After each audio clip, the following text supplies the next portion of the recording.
Hey, everybody. Welcome to another episode of the Mile High Game Guys Board Gaming Podcast. I'm your host, Adrian. I'm Zach. And I'm Jeff. And joining us in studio for the first time in a long time, the hater himself, Andrew. Screw you. Hey, guys.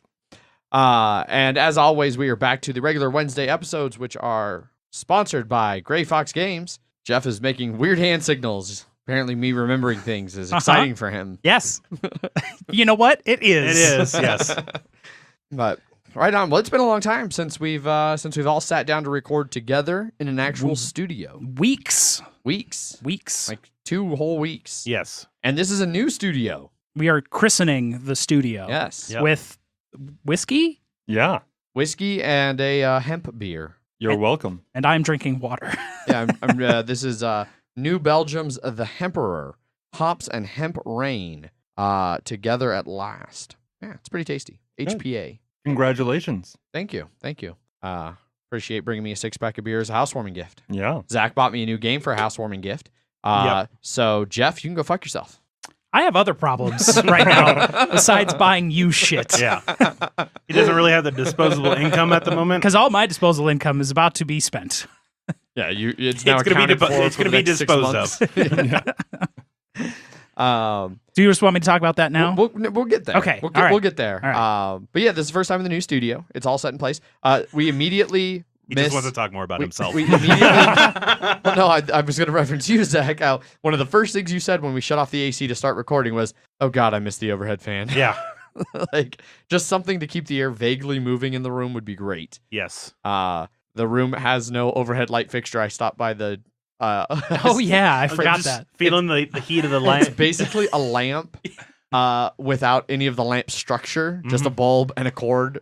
I really feel like the cord should extend another 6 inches down, and then it could start swinging. Yeah. Just tap it and just let it move. Swat at the light bulb. Yeah. It reminds me of The Simpsons. Yeah. I was going to go like 1920s noir, but, you know, I mean, Simpsons yeah. works too. It's when she goes down... Oh, it's when they sold off the racing dogs for millions of... And they ended up winning millions of dollars. Then it looks like he's hung himself down there, but he's actually just hanging from the rafter, batting at the light bulb, making it go back and forth. Yeah. I watched a lot of Simpsons. Yeah. But otherwise, it's all set up. I carpeted it, foamed it, Yes. and accoutramented it. There's a dartboard. trinkets. A dartboard you still hit the wall from a foot away. It was more than a foot. It was like 2 feet. Yeah, that's It was double still- the distance, It was Jeff. it was still way too close for me to have hit the wall, but I did hit the wall once out of like, I don't know, 16 darts, something like that. It was a near miss. It was like directly adjacent to the board. Still, So basically unexcusable. you've already ruined the home. I'm pretty sure it was just a near hit. Like, you nearly hit it, but you just missed. I mean, I guess technically. Yeah. You have a lot of knickknacks in this room. Yeah, it looks like he's been here for, I don't know, at least a year, maybe 5. My painting is no longer within line of sight. I have to turn left significantly to look at it. Yes. yes. I forgot that was the same painting that was in the previous Yes. studio. And now I have to stare at a Broncos logo thing. I'm sorry, Jeff. So it's like a banner that's like the progression of Broncos logos over the years. So they have like the really old 1960s one, which was like yellow and brown and like an awkward dude riding a horse. And then there was the old school Broncos D that is still my favorite logo ever. Then there was the awkward one that I had actually forgot existed. Because in it clearly happened 1997. in the same year as the Right. current one. Because I'm pretty sure they unveiled it and the outrage was just palpable. And they immediately went, we're going back to the drawing board. It looks more like a mermaid than a horse. It is haunting. That reminds me of Runebound First Edition into Second Edition. First Edition was so bad, a Second Edition was released in less than a year. Yes. Yeah. So, but yeah, that's what Jeff gets to look at in the corner now. Yep. That and the 3 bottles of beer that I kept from Andrew's donation to add to my bottle collection. Yes. Out of town Texas visitor? Yes. Yes. Correct. Not me. Different Andrew. There's so many. So many Andrews. Why do all of our listeners have the same names? We've got multiple Andrews now. We've got multiple Zachs, multiple Wesses. The other Zach hasn't come. He hasn't been on the Slack in a long time, but his Slack handle is literally @Zach2. Oh, yeah, that's right. There's no other Adrians, and I don't think there's another Jeff. At least not vocal listeners. Indeed. Sure that in the hundreds of listeners there might be a Jeff somewhere. Yes, hundreds and hundreds. But they're probably a Jeff with a G. G off. Yeah. Anyway, enough about all that. Jeff has a tale of woe and misery that he has been aching to share. Yay! So I had a good weekend. I came over to the new house and we played a bunch of roll and rights. Indeed. And then I went home and then I sat around at home and I played Dead Cells because that's all Zach and Paul have been obsessing over on the video game channel on Slack. And I was like, I got to get this game. It looks cool. I got it, played it a bunch, got to the first boss. I did like 4 or 5 runs, something like that. And What then, even is it? All right, so it's basically a Metroidvania style game, but also roguelike. Mhm. Okay. So it's progressively procedurally generated That's the word you're looking for. Yeah. levels. Okay. So it's different every time. But like they're sort of similar where certain things are, but The world yeah. is the same, the Yeah. tile set, I Okay. guess. And then you just have a bunch of different weapons and abilities and stat ups. But once you die, you lose everything. You might hold on to some gold. And then there's like a currency that has some permanent upgrades that you can do. mhm. okay. And then you just keep fighting crazier and crazier shit. Yep. And surviving longer and longer. I assume there is an end. I would assume so. We haven't reached it yet, Yeah. but eventually you'll get like permanent upgrades that let you'll see like these mummy things that when you don't know what it is, it says like rub it, and you rub it and it's just like static electricity comes out. And you're like, okay, that's weird. But then once you get the power to use it, then you can teleport between there and somewhere else. I'm just focusing on rubbing your mummies. Yeah. Well, Apparently staticky mummies. yeah. Indeed. I mean, you could also tickle this viney goo stuff. So And it shoots a vine straight Yep. into the air. boom. So played that Saturday night, and then I did that Sunday morning, and then I had another housewarming thing to go to for another friend that lives at like 88th and Sheridan, like very close by. Everyone's living here now. John, you need to I'm move back right out. here. Yeah, I mean I'm closer to Andrew now It's true. than everyone else. Yes.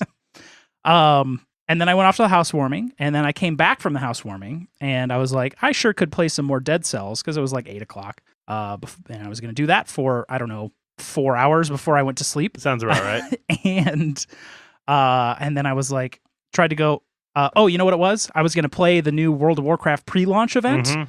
And I hunted through my boxes of junk where I had all my cards and stuff, and I still had like a 2-month card. And so I was going to put that in, and I went to go press my mouse to start my computer, and I was like, well, that's not working. And I was like, oh, the computer's not on. Well, it's not turning on. And then I checked the power strip, I unplugged and plugged it back in, and I checked the on-off switch on the back. And then after I had done all of that, I finally realized, so there was a beer can on top of my computer that exploded. Was it while on I was top of gone. your computer? It was on top of my computer. So Why you was it left a in? beer on top of your computer. Yes, I left a unopened beer on top of my computer. Still seems dangerous. It's And a bad habit to get into. Set that's- a beer anywhere on top of a computer. It was completely sealed. It was not puffy, and in the time in the 7 hours, the 6 hours that I was gone, it ripped the whole can lid off in whatever explosion happened out of this can, and decided to completely drench my desktop computer. Yeah. And you had one of the ones that has the vents in the top. Yes, And so those were very good at just allowing a bunch of beer down onto your video card. and motherboard through my heatsink to my I had a sound card in there. No one does. Everyone just uses onboard, but I had an actual sound card in there, and my power supply. Fried power supply, fried my NVIDIA 960, most likely fried the motherboard in that, and probably the heatsink is not going to be salvageable because of all the dried beer in it. The RAM is probably fine. The hard drives are probably fine. Hopefully my external is fine. It was on top of the computer and had a nice sheen of beer on it, but I didn't notice any liquid coming out of it Gotcha. when I was drying it off or cleaning it off. So I might have another heatsink. most processors come with Yes, heatsinks. I just yeah. had an aftermarket one. I think I still have an aftermarket Yeah. one, but yeah. So I have about $800 in computer parts to rebuy to rebuild a computer. Yeah. Well, Dickie was going to maybe be selling us some desktop parts for a podcast computer on the cheaps. So maybe you just need to buy that for your new personal computer, and we'll keep using my shitty laptop. Yeah, all right. Fuck the podcast. Dickie is our head brewer at Epic Brewing. Oh, okay. I should say that was also an Epic beer that exploded all over my Yes. computer. Which has been a thing that Epic Beers are doing a lot of. Yes, So it's his fault anyway. Yes. Yes. It could also be the canner's fault, but but anyway. Well, I think it almost had to have been the canner's fault. Yes, I believe so. Because it's only cans that are like all of the kegs of beer are fine. The bottles are fine. The bottles are fine, and it's cans across multiple different types of beer, multiple different packaging dates. So somewhere in that process of the canning the beer, There's a common thread, is what you're the saying. cans. Yes. The cans. Yes. They are exploding violently. Oh man, it's like mini hand grenades. It's pretty Yes. great. It's really cool when it doesn't happen all over Jeff's computer. Yes. It's a good thing you weren't there, Jeff, or else you might not be here now. It is not quite as dangerous as that. I mean, they are quite loud and make a big poof sound, but they're not. And they shoot beer a significant distance in the air sometimes. But still land straight back down on your computer. Yes. Didn't see anything on the ceiling, so Did you check? I did. Okay. It didn't. It emptied 3/4 of the can, but it clearly just went ploop and directly into my computer. The can didn't even fall over. It was still straight up.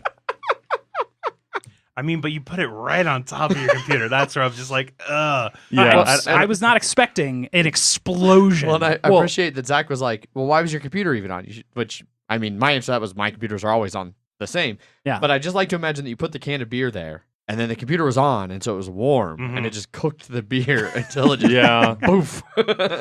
It's also not a great way to treat your beer. It was just a Salt Lake 4% lager. It was It was probably going in the trash. You It just just should have thrown it in the trash. I should have thrown it in the trash. But I had found it. I think it had just been hiding behind my computer monitors for a while since I had moved in the beginning of June. And I think maybe it was a spy. It was in hiding, and then you brought it out into the open, and it hit its self-destruct mode. you know what it was? I was bringing some of them to my grandfather in Illinois. So I put them, and I needed 6 to fill a 6-pack. And You had 7? And I had 7, and then I just left the 7th on my desk. So it's your grandfather's fault. Yes. Can he buy you a computer? He could probably buy me many, many computers, actually. But will he? No. Okay. No. Yeah, so I feel like, Jeff, when it comes to board games, like especially dice and stuff, I have the absolute worst luck. Mhm. But when it comes to just life, You got the short end of the I stick. feel like you get the ribbon there, buddy. Yeah. Yeah, that's the one that counts. Hey, Jeff, fuck you. Yeah. When it's games, it's Adrian. When it's real, it's Jeff. Yep. That's why it matters. Yeah. Yes. Oh, I mean, you even have these two assholes for friends. So yeah, you're just all kinds of bad luck. all Yes. kinds. You moved away out of the Highlands to the wrong side of town Mhm. before we just immediately all moved further away from you. It's true. I'm right here. Well, you moved out there a long time ago. You committed. We've already dealt with that. So that new World of Warcraft came out. And you didn't even get to play. I didn't get to play the pre-launch event, so I missed out on all the fancy one-time only ever content that they always do before expansions. Missed out on the mount. Zach, did you miss out on any Oh of no, that? I got all that stuff. Yeah. It's nice. It's a great mount. Yep. It's a giant bat with this like seat on the back or whatever. Yeah. It looks really cool. It's a cool bat. Do you play WoW? Or did you ever No, play WoW, Andrew? I Okay. have played WoW for about an hour of my life. That's and more than me even. Yeah, I was done. Fair enough. Right on. Any other interesting life events that anybody needs to talk about? Zach, Andrew, anything like No. that? No. I've just most of my time recently has been playing Dead Cells or WoW. On your computer? On my working computer Okay. that All I right. don't put beers on. That's a good Sealed, policy. empty beers. Clearly, I just need to treat every beer from now on Yes. like it might just suddenly explode. Yes. Good policy. Yeah. I went camping this weekend. Nice. Yeah, it was the Perseids, the meteor shower. I had forgotten all about that until I was getting into bed at like 2 a.m. And it was like, balls. Yep. I also went to see those, but yeah. Did you see any? Yes. We Nice. saw we went to past Essex Park into the Rocky Mountain and then some Forest Canyon overlook or something like that. We went up there. You could see the Milky Way and all that Yeah. stuff, which is great. And there was a giant, like it had to be going, you could see it for about 5 seconds right in front of the Milky Way. It was Nice. great. Yeah, we were up at Surprise Lake.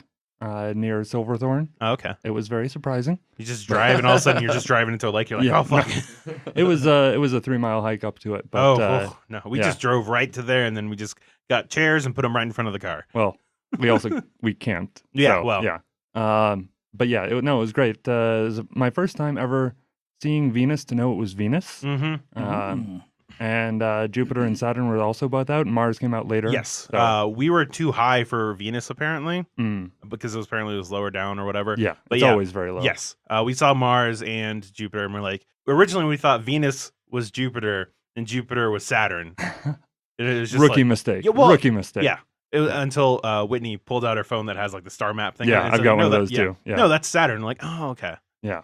Yeah. Saturn was the one that was basically in the Milky Way. Yes. Yeah. It was a lot more faint too. Actually, What- all of them are in the Milky Way. Just I mean, Yes, that's yeah. true. That's very true. That is how that works. What night was this?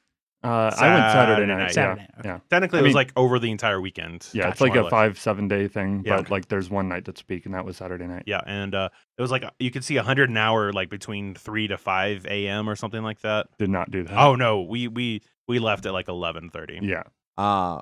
Saturday night, I did go to a Broncos game. I broke immediately my brief boycott of the Broncos because was of it? their stance on the pledge, which then I think they've since way softened, so I'm like less upset about. But then a friend was like, "Hey, I've got a ticket to the game. Do you want to go?" And it was like, "Well, if you got a ticket, You don't I have to can't contribute waste any it." money. Yeah, exactly. I still bought a bunch of beer because, of course, I did. Of course you did. It was terrible. It was a lot of fun, but the game itself was terrible. It was like 42-25 or something like that. It was 42-28. They beat us by 14 points. Gotcha.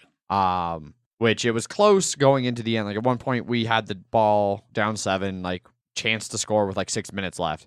And then there was an interception, and then they went and scored and pretty much sealed the game at that point. But that was actually the good part of the game. The fourth quarter was good, like to the point where the interception and everything was like, oh, well, that's too bad. But hey, we're ending on a high note, because the first half, good God, was so bad. I got How there. bad was it? Thank you. I got there a little bit late, so I missed seeing the debut of Case Keenum, the Broncos' new quarterback we brought over from the Vikings. My buddy, who is a Vikings fan and who got the tickets, he said he thought he looked pretty good in limited service. I don't think he had any completions, though. So, pretty good. I don't know. The throws were Vikings, far. the Vikings are also a really good defensive team, so it's one series isn't enough to really evaluate.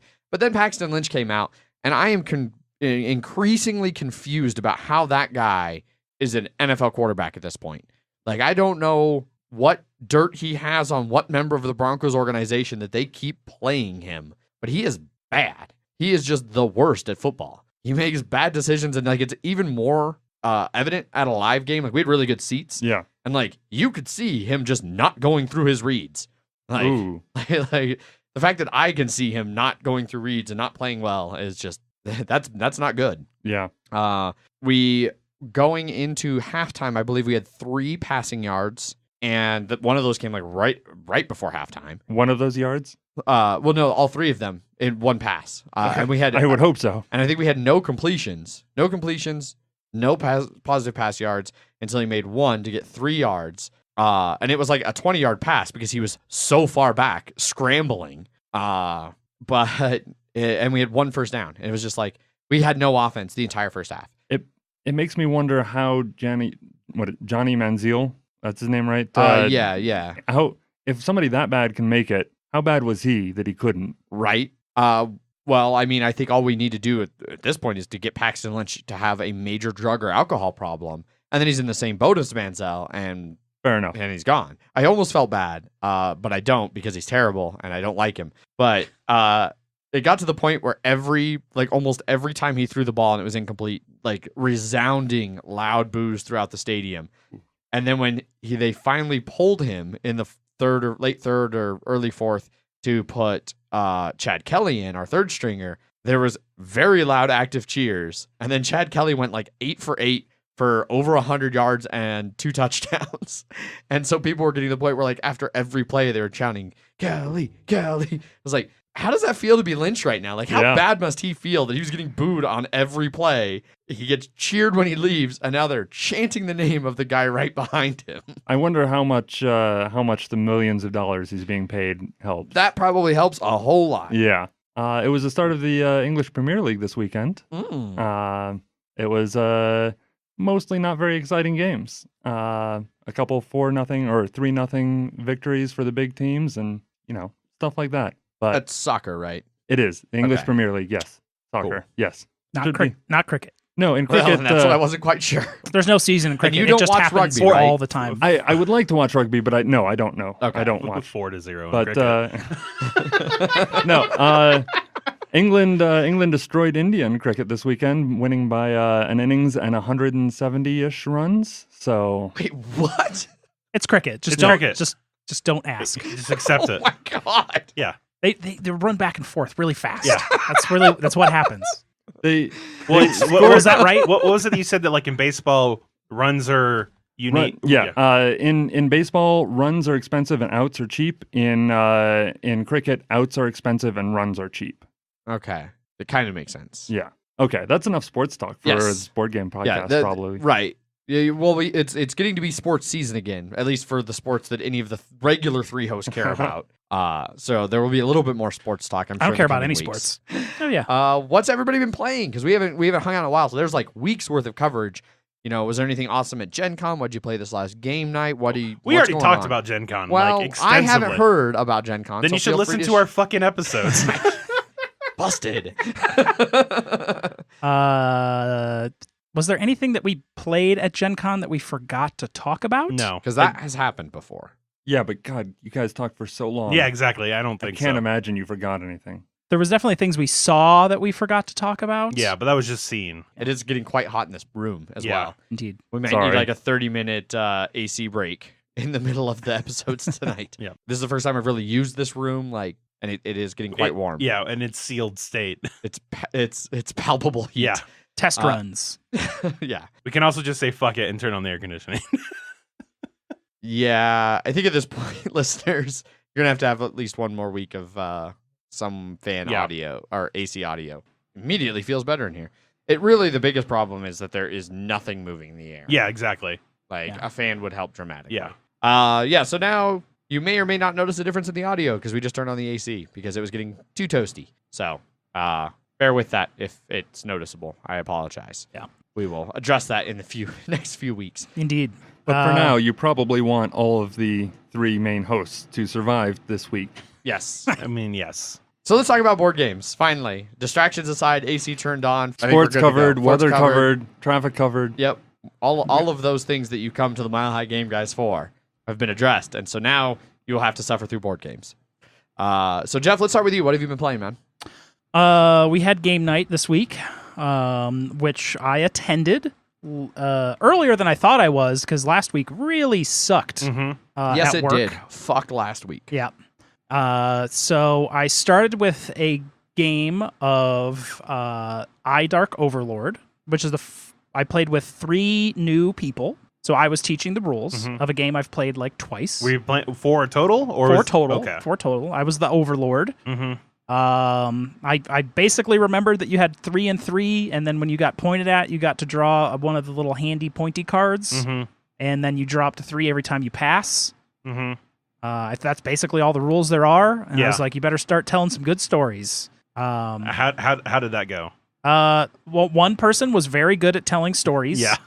The other 2 started catching on. Okay, that's but unfortunately, it was too late as some of their stories started getting really rough, and they weren't pointing at each other enough. And then I was just like, withering gaze, withering gaze. I did penalize Whitney once because she said, This was the person that was actually good at the game. yes, yeah. Just as she was starting, and she was like, well, I've got a secret, and I was like, you've been keeping secrets from me? Boom, withering gaze. That's a nice thing about the game, where it's totally subjective for the Overlord. Oh yes, absolutely. And It's like, oh, your secrets? Well, fuck you. As an Overlord, I might have gone, ooh, are you training to be an Overlord? Do you want, you can reward that too. It's true. It's true. Well, it's like David. He's always Ronald the half orc, and if you don't acknowledge him as his Ronald ship or something similar to that, you'll get withering looks. Anytime when I'm playing and I'm the Overlord, anytime somebody even remotely suggests that I made a mistake, instant withering look. Yeah. Like just not even a chance. I am infallible as the Overlord. Indeed. And in life. Mm-hmm. That's a little harder to defend. Critically incorrect. So played iDark Overlord. That was a bunch of fun. When I showed up, there was at least two different games of Root being played. Yes. Everdell was getting set up to be played. I did not play any of those. But after everyone was done and I was playing Drink the Beer, I got a game of Pocket Mars happening. That was the new Gray Fox release at Gen Con. I think we chit-chatted a little bit about it when I played it first time outside of Gen Con. I played it. So everyone was new, and I was just trying to remember all the rules off the top of my head from the demo I got. I think I got most of them correct. I'm going to assume because that's there was no double checking. It was just we believe Jeff. That's a dangerous place to be. But you have like four cards in your hand. Two are face down in front of you. You have 4 cards, 2 in your hand, 2 face down in front of you, and then you can like play cards out of your hand immediately for a one-time effect, or you can use one of your prepped cards in front of you the next turn it gets around to you, or you can use someone else's, and then all 4 of these colors match 4 colors that are habitats on Mars. And there's always I guess there is 5 colors. There's black as well, but black doesn't really have any special. You don't put astronauts in the black one. No, it's sort of the overall yes place. And you're using all those various cards to get astronauts off Earth onto your ship, and then from your ship onto Mars. Quick game. I think it went a little longer. It did, but it was learning and game night. Yeah, we didn't have someone that had demoed the game 4,000 times being able to tell us literally answer every question we had, which is always helpful. Yeah. But normally that game runs like 10, 15 minutes. This one I still took 20, 25. Yeah, somewhere around there. Wasn't. And I also noticed that because I was also part of it too. Yeah, Zach played too. When it was being explained, it seemed like there was going to be a lot more interaction because you can just use someone else's prepped module as your own to get that card, but then they get to use part of it too. But really, we were just using our own things, except for the black ones at the very end. Yes, because you needed whenever you play the black card is how you get is a guaranteed way to get an astronaut off your ship onto the modules or onto Mars. The scores run 15 to 21 points or something like that. Something like that, yeah. Then there's each of the cards can move. There's 2 rooms in each one. There's one room that gets you more points, and then there's points for having 1 guy in everything, or 3 guys in one, or both. I was definitely taking a lot of other people's cards a lot more often in that demo, just because all my cards sucked. Right. And it seems like being trying to, because you can discard a card to draw a card, but then you're not really doing anything. Yeah. which makes it hard because there's only so many actions you have in the game before someone gets all of their dudes on Mars and immediately ends the game. So you have to be as efficient as possible. Yes, you do. But I like it. Really, it's a fun little. It was all right. Yeah, I'm really excited to try it. Yeah, it's Pocket Mars. Yeah, I think if it regularly took that 25 to 30 minutes, and it'd be like, I don't know about that, but just having someone playing that is more comfortable with the rules would be able to solve all problems. Yes, 100%. Yep. Yeah, cool. a nice small box for a decent game. That's not quite tiny epic, but it is also not. It is not also not epic in scale. That is true. Yeah. It is meant to be a nice, quick game, which I appreciate. Filler, early game night game. Except you played it at the end. Indeed. Which is also a good time for those short fillers. Yes. I got my long game in. I've got a couple hour, maybe an hour left. I don't want to get into something big, but I want to drink a beer and bullshit for a bit. Yes. So. Yep. Right on. How about you, Andrew? What have you been playing recently? I haven't been playing that much. I had a friend in town last week who I took to game night, so I didn't really want to play a game that I didn't know because I wanted to manage his experience, make sure he had a good time. Fair enough. So I taught him Pandemic Iberia. It's one that he owned but didn't know how to play. So I was like, well, let me teach you it here, and you can go back home and teach all your friends. You continue the streak of playing Pandemic of some fashion, like at Yeah. every game night now. Yeah, I like Pandemic, but I didn't think I liked it as much as like if you look at how often I play it, it's a little ridiculous. You're playing Rising Tides or Iberia at all Right. times. And you and I and a couple other people have season 2 of Legacy going, and which we haven't played in 6 months. But Correct. That sounds familiar. Yeah, and I'm also in a game of season 1. But on Iberia, we just barely won. We were only playing with one of the disease buffed. I believe you were playing with cholera. Yeah, the blue one. That if it outbreaks, it does twice as much damage. Basically, it goes twice as far. Yeah, Yeah. 2 points away instead of just 1 point away.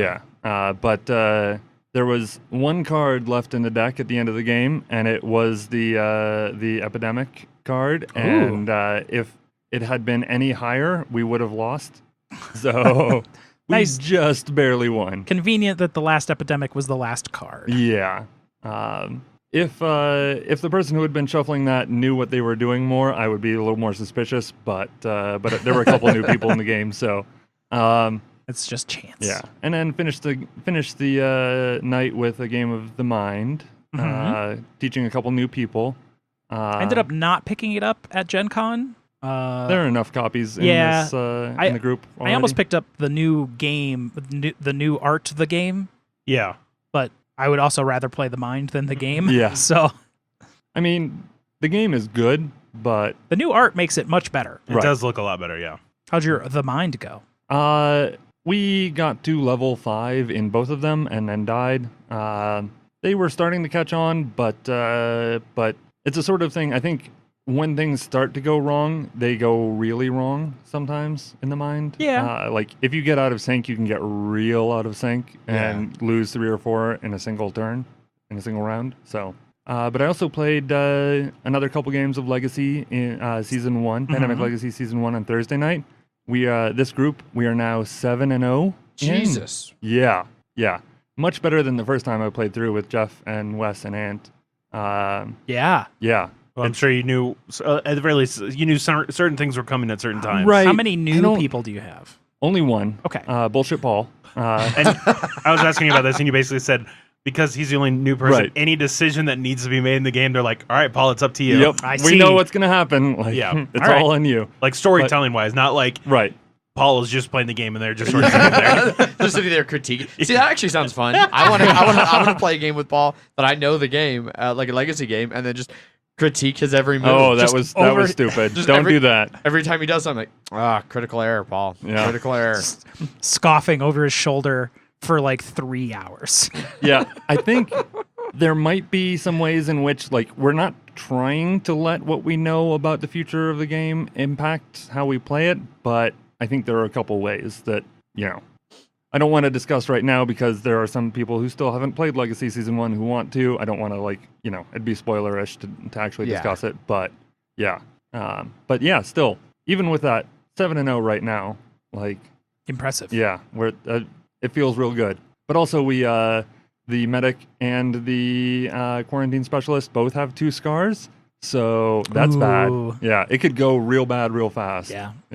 What non-spoilers possible? What color? Yellow. Yellow. Yeah, Interesting. and unlike my first game of it, Coda has spread into all 3 other colors. We're not doing a good job of managing that.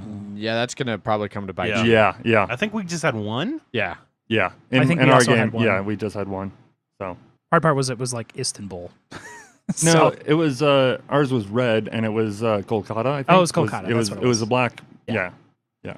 Anyways. Anyway, yeah, that was Pandemic Legacy Season 1, and we need to really play Season 2, Jeff. Correct. That's all for we me. need to start Yeah. getting season 2 back. Yes, we do. Wes is now the problem. Yeah. We could go into local politics, which is why Wes is the problem. But Almost literally local politics. yeah, Boulder passed a new law, and now he is slammed at work. Yep.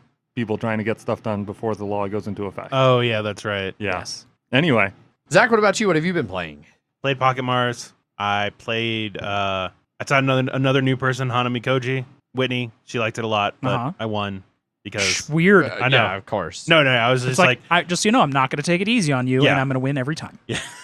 Yeah, but that's one of those games that unless you're like the person gets it super quick, the person who has knowledge of the game is usually going to do better that first game. Yes. But then I also played Everdell. I saw that Bob, Laura, and Allison were getting ready to set up Everdell. I'm like, oh, that's cool. Actually seeing the tree set up and stuff like that. I was like, oh, that's cool. It looks great on the table. And then Bob's like, hey, we have an extra space if you want to join. And I'm like, sure. Building the tree is a little flimsier than I wish. Yeah, that's totally understandable. Yeah.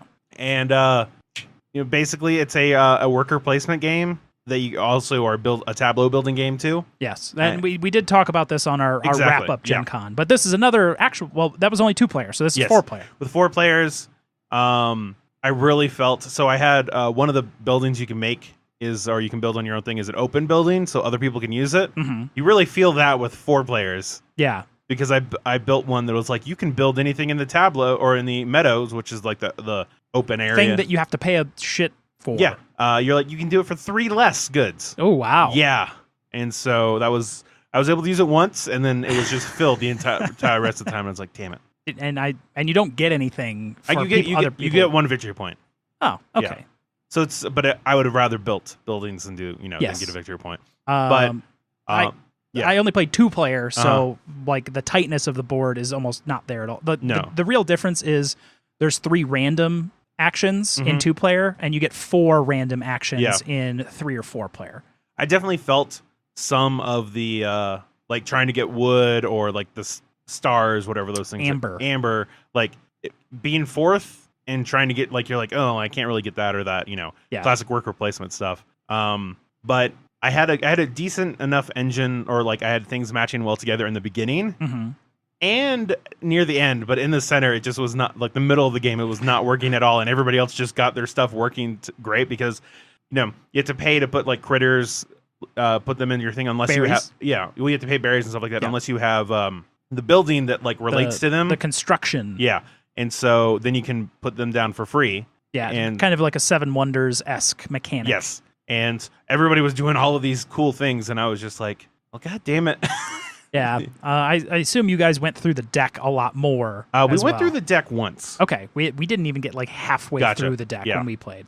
We went through the deck once, and I had built a courthouse, and everybody kept taking any judge they saw. And I was like, you... Yeah, the courthouse and the judge is nice. You assholes. Every time you play a construction, you get like... You get stuff. You get a free resource, and every time and with the judge, every time you play a critter or construction, you get another free resource. Gotcha. Yeah. I did have a critter that anytime I put a critter, or I built a critter, I got a berry at least. So you had the shopkeeper. Yes. I had that. Yeah, but it's a rabbit. Yeah, near the end, I was able to squeak out a win through that one. That's kind of a pun. I know. Okay, good. Yeah. I had 53 points.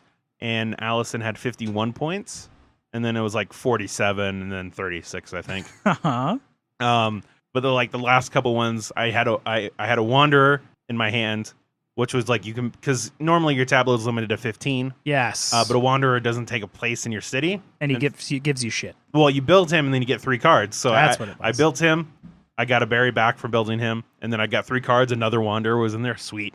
Get to build him. Got more cards, and then it gave me some tree thing that I had exactly enough resources. It required 3 of each of the building resources. Yeah, it's like a purple. It's like the seed of the crown or something like that. And I had 3 of each of the goods. Yeah. So I was like, oh, thank God. I built it, and it ended up getting me a whole bunch of points. And so I ended up because I thought I was out of it halfway through because I was like, everyone has these things building. I have a lot of stuff built, but it's not that worth many points. But I had some good synergy with things based off common critters, points on common critters like the schoolhouse or something like that. Yeah. And then that other one too. And so it worked out well. I liked it.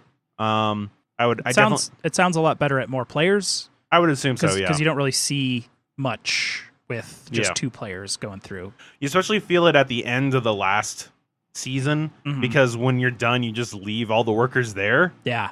And so... And then they're like, I'm done. Yeah. And you're like, well, I wanted any of those spaces that you were on and I can't use them. So you have to figure out some other way to do shit. Yep. But I liked it. I would hope that future plays do not take as long. Yeah. But, that's a game night game, so... That'll happen. It'll always take a little bit longer. Exactly. But that's about it. The only game I played at game night was Herbalism. Basically, Wes had a friend of his who came to game night kind of late, and they were looking for something to play, and he was looking at herbalism and had heard us talk about herbalism, and so he was like, Adrian, come play and teach herbalism with us. Which one is, I forget which one is herbalism and which one's herbaceous? Herbalism is the one where you are trying to guess the 2 cards that are face down. Clue. Oh, okay. I have not played that one. Yeah, Clue with herbs. Herbalism is Go Fish combined with Clue. Yes. So you're playing like a game of Go Fish, like, let me see 2 of this card or that card, and like you're trying to like figure out what everybody else has, so you can figure out what 2 aren't in the game. Okay. And then Megan was going to play, but then like right as like she came to sit down, our food got there, and then Andy, another friend of ours from game night, was sitting right there, and he just kind of started to play, and she was like, I'm fine with this. I'm going to eat. But we played actually a full game of it, and Wes's friend, whose name I can't remember, I'm so sorry, she ended up winning. First time we had met her. Yeah. No. She ended up winning pretty handily, too. She did really good at that game. I jumped out to an early lead on the first round, but then just my game completely fell apart past there, where I could not keep track of what cards were in the game and what weren't, and I was regularly wrong. But that was the only thing I played at game night. However, since I was not involved in any post-Gen Con episodes or what have I been playing, I've been playing a lot of games for the last like week and a half, because we went to Michigan for a solid week. We left Wednesday morning, drove all the way there, 18 hours, actually almost 19 on the drive out. Was there for 6 days, and then drove 18 hours back to Denver. It was through some of the most boring land in the U.S. Yes, Iowa and Nebraska are terrible. Yeah. And honestly, Wisconsin's not much better. Some parts of it with the lakes, but not where we were driving. Right. And also, the times we were driving through Wisconsin just did not lend well to enjoying Wisconsin. It was either really at the tail end of the drive, going out there when we're like, oh God, we just want to be there, or it was the beginning of the drive coming home, where it was like, we don't want to leave. We have a long drive ahead of us. You poor thing. Yeah. But while I was up there, we had a great time. Megan's entire family on her mom's side are all board gamers. Like her aunts, her cousins, all of them all play games. So like she was like, yeah, you can bring 2 bags of games on this trip. Whoa. Normally she limits me to 1 bag of games on our road trip. She let me bring 2. We still only played 3 of my games. So, but we played a bunch of Welcome To, including like a 12-person game where I maxed out all of my dry erase sheets. Nice. Just out on the yard, like they have like a old like picnic table thing, and they were just piled around there. And 12 is too many. Did you have to call out what were on the cards? Basically, because not yeah. everybody could see it. Yeah. I mean, people could gather, like the way we were playing, there was enough gather around where you could see much more than 12, and you'd be hard pressed to get people to be where they could see. Right. And even then, you still call them out. But it just, when you start playing with that many, it gets to be too much of, like, you go to flip, like, you wait a little bit of time, go to flip, and somebody's like, oh, wait, no, I wasn't ready, because I was chatting on this end of the table. And then they do their turn, and then you flip it, and then they do their turn. But then you're like, all right, we're ready to flip again. And now people on the other end of the table weren't paying attention. And it just, 12 is too many. There's too much side chat and things like that. I think that game is really good for 2 to, like, 8, probably would be my max. What does this do for your plans to do a, like, 500-player version online? Online, I think that's different, because you say there's just, like, when we're at the table already, they're getting flipped. So, like, either you have pay 30 attention. seconds. And the biggest problem that I have with big groups when I play in person is that it's not that one person's distracted. It's like a section of the table is, like, they finish a turn early and then they're chatting. The cards get flipped. They're still chatting, not paying attention. And then it, like, reverses. It just bounces around as different. Yeah. I feel like if you did a big online stream, each person's like their individual person on a computer watching. They're more paying attention and are more involved. Right. It still might not actually ever work, but I would like to try and get like 100 people to play on a stream. At one point, one of the times I was teaching one of Megan's like 9-year-old like second cousin once removed. I don't know, like her cousin's daughter. Mm-hmm. I don't know what the actual term for that is, but I was teaching her and we were playing. And we're a little bit in, and she goes like, "Are you taking it easy on all of us because we don't know how to play?" And it's like, no, I don't do that. I am physically incapable of doing that. Like there's been times I've thought about that, like teaching a new game to people who aren't really gamers. Like, how much should I pull my punches? I don't. And then she came within like 5 points of me on that game, and then beat me 3 other times that week. That little girl is stupid good at board games. She's also a really good artist. Amazingly enough, like she drew a bunch of art stuff for the different games we were playing, that like on the back of the dry erase boards for Welcome To, or on like the back of score sheets for other things. Like, holy shit, you're really good at this. Art stuff? She drew a bunch of art stuff? What about art? She's drawing art. I mean, yeah. Artistic things. I don't know. Drawings. That's did a bunch of really good drawings. They were artistic drawings. They weren't like They weren't like the. I was gonna say 9-year-old stick figures, but since I'm 33 years old and I can still only draw stick figures, I'm gonna change it. They're not 33-year-old stick figures. But yeah, the only new game to me that I really tried up there was Oregon, which is not Oregon Trail. It's what happens when you've reached Oregon and now you're settling Oregon. And we didn't get to play a full game because it was getting kind of late. And in the middle of the game, we went to move it into the other room. But then everybody who was going to play was like, no, we're too tired. We're just going to quit. It seemed fun enough. So the way the game plays is you have a big board that has like different terrain types in it, like mountains and grasslands and water and train tracks, which are like a slightly different color running through it. And you have a hand of 4 cards, and your starting hand is one building card and 3 terrain cards. And basically there's a grid of they're like, I can't remember what they called them. I call them terrain cards, but that's not quite accurate. They're like, they match like symbols on a grid. So it's like, eagle, bear, wagon, something else, and then the same thing across the top. Just to make sure, you're saying terrain, not train? Yes, terrain. Okay. We found another thing where I say the same word, 2 different words the same way. I mean, that's a very easy one, but it's also like, there are a lot of train games. There are not very many terrain games. Yeah. So the building cards, like different buildings have to be built on a certain terrain.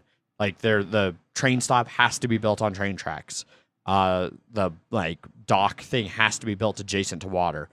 Things like that. But you use the other cards to like delineate where to like set the row and column where you can build to the area you can build on. And it leads to some really interesting gameplay as you're placing out little workers and building buildings, and you get points for placing your little meeple worker things adjacent to different buildings, or like if you place a building adjacent to some of your workers, you score points. But the random draw of the deck is just random enough. Like there was a stretch of the game right there at the end, right before we quit. So I might be negative on it because it was a really bad, like 3-round stretch where the 4 cards I had were basically useless. So I was like, oh, I'll just build a building off over here where it does nothing. Draw 2 more. Oh, those are worthless. I'll build a building off over in this other corner where it does me no good. Draw 2 more. Those are useless. Like I'm not getting to do anything on my turns. Right.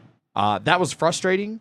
But I don't know if that was like just part of that, because of the early game, it was like, I'm going to combo this to get an extra action, and then combo this, and then build this building, and I just scored a bunch of points. Suckers. So maybe that's just more of the ebb and flow of that game. And you were constantly coming in second to everybody but the 9-year-old girl. Correct. Okay. But I don't know. It seemed kind of interesting. I would like to actually play a full game of it. And definitely better than Oregon Trail. Yes. I mean, I'm not sure anything that isn't better than Oregon Trail, but this definitely was. It was a good weekend. I got to play, like I said, a bunch of Welcome To. I taught a few people Isle of Skye. We didn't play with the expansion, but it was a lot of fun. I didn't win that one either.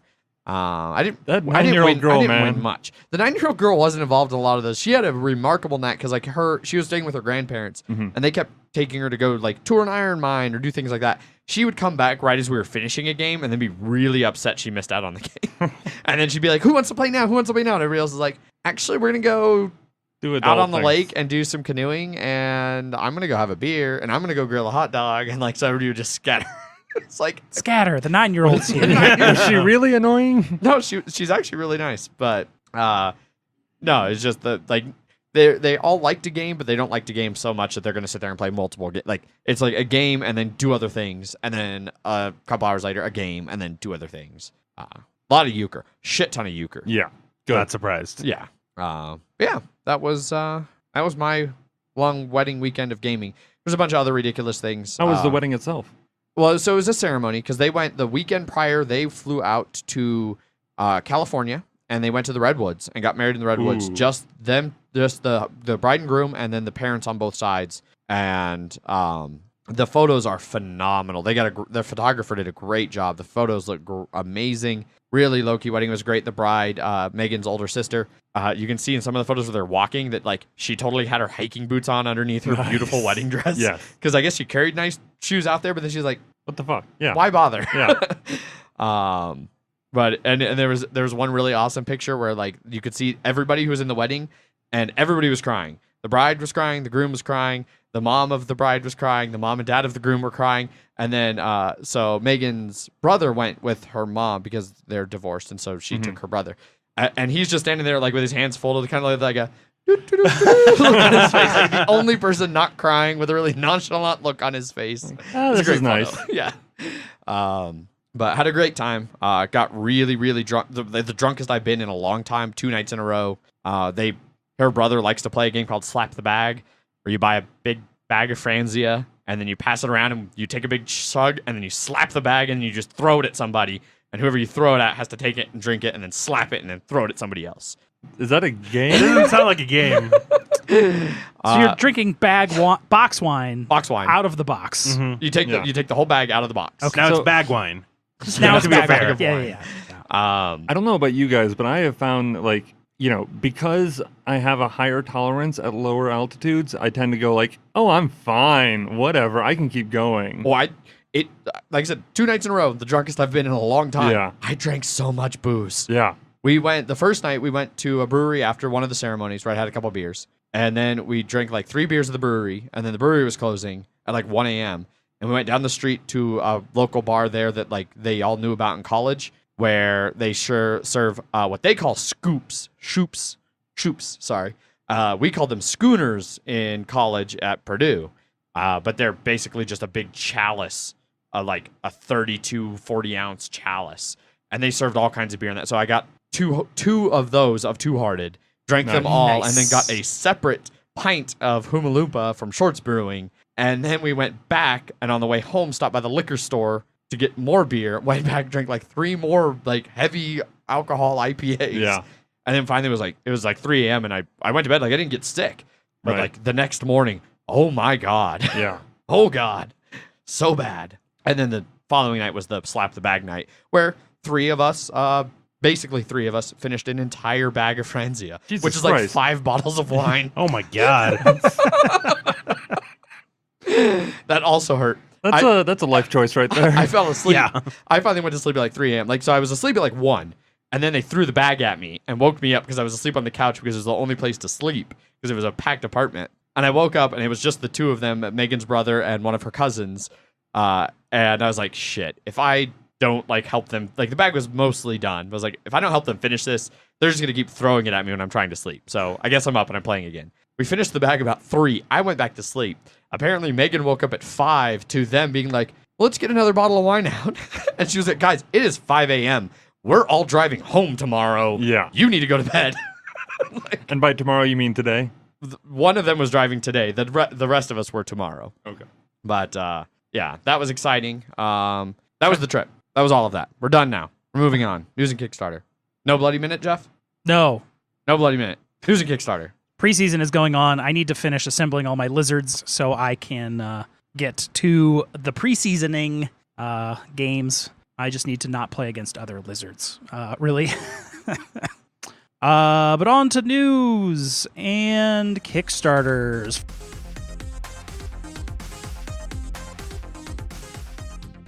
First up in news is a bunch of new apps have been announced. Downside, these apps aren't coming out for like a year. Yeah, they're At least, yeah. ways off. Aeon's End is going to be getting a digital version released in 2019, which is cool because I like Aeon's End. I haven't taken the leap into Aeon's End yet, but I want to. It'll happen at some point. Yes, Because that was the one we played at Game Night. Or at Geekway. Geekway. Yes. Probably after a computer and a snowboarding pass, probably. Correct. And then it will cost about as much as all of those things Yes. combined. Yes. Correct. And then after that, Spirit Island is getting a digital version. Which I'm actually really excited about. I would love to have a solo app version of Spirit Island. The only problem that I might have with that is I've played the solo version of Spirit Island, and it's not like I want that just with all the fiddliness taken out, because there's not a lot of fiddliness when you play just one player. So I don't know, like, part of what I like about Spirit Island is the synergies of different spirits doing things together, and I don't know, unless you had it like a cooperative app where you still played multiplayer, but that could also have its own drawbacks. Yeah, So I'm not sure how they'd do it. Would it be cooperative? Like the AI is cooperating with you, or you're controlling all of the players? Yeah, because a cooperative AI, I'm not sure I'd trust the AI to play well, and me controlling everything would be a lot of work. Easy is the good helping AI, and hard is the stupid helping AI. Yeah, so I don't know. Still interested in it, but that, yeah, as they say in this little blurb here, is still just a twinkle in their eye. Yeah, it sounds like it just got They signed the started. contract. Yeah. And these are all coming from Handelabra Games, who did One Deck Dungeon, and they just updated that with the Forest of Shadows expansion. Aha. So, which I've heard really good things about One Deck Dungeon. I might have to use some of my Google Play credits to pick up that app. Yeah, I have not attempted the board game before. No, I haven't had a chance to either. Yeah. I know it made a lot of people mad because it's all women, and people were like, "Oh, that's stupid," because of course this is the world we live in. The where game people or the complain. designers?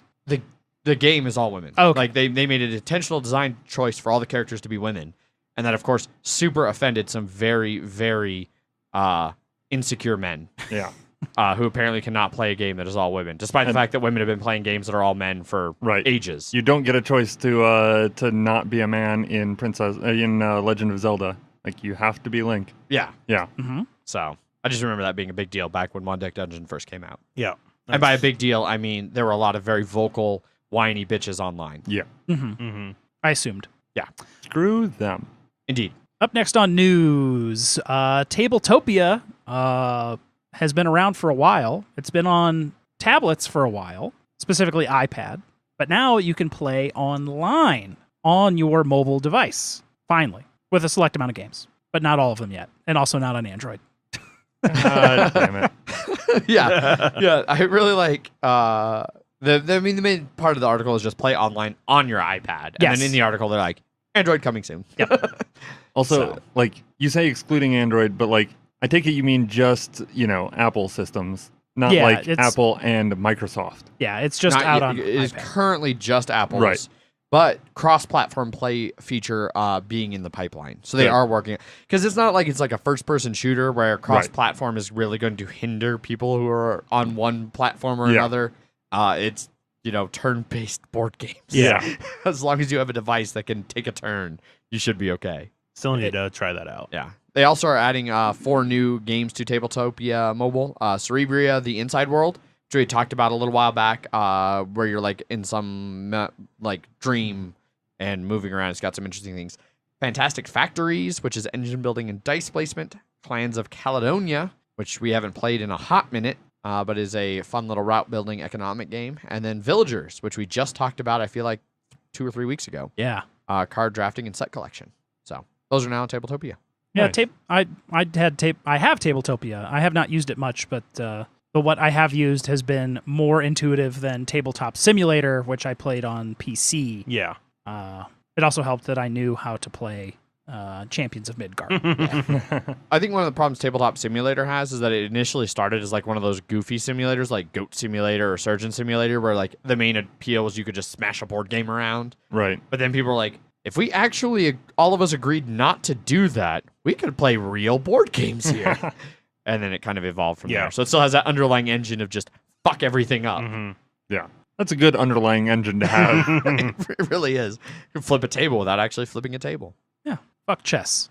Boom. It just goes into the nether, to the void. Next up on news, Target has announced that they have signed 95 exclusive releases. That's a lot. That is an extreme amount. That is a ton. I can't find an actual list of all 95 games. I don't think they have them all listed. Yeah. There are quite a few pictures up here. Some real hot games coming to Target only. The MacGyver one. Yeah. MacGyver, the escape room game. Timely. Brady Bunch, the party game. Timely. Golden Girls, any way you slice it game. Yeah. Some and then actual games. the Ticket to Ride New York Mhm. is going to be Target exclusive. So it's not just digging through the last 40 years of culture. No. And so this is what I think is kind of interesting because they've grouped these. So like that first bunch that Jeff mentioned are all listed under throwback finds. Okay. Then like And those are the more casual markets. So. Okay. Yeah. Then they have the Brain Strainers, which includes Ticket to Ride New York, the new Oregon Trail board game, not card game, Megaland, House of Danger, Choose Your Own Adventure card game, So I think some of these are the exclusive D&D starter set. and some aren't. Because clearly the D&D starter set is not going to be Target Right. exclusive, but will be carried at Target. Yes.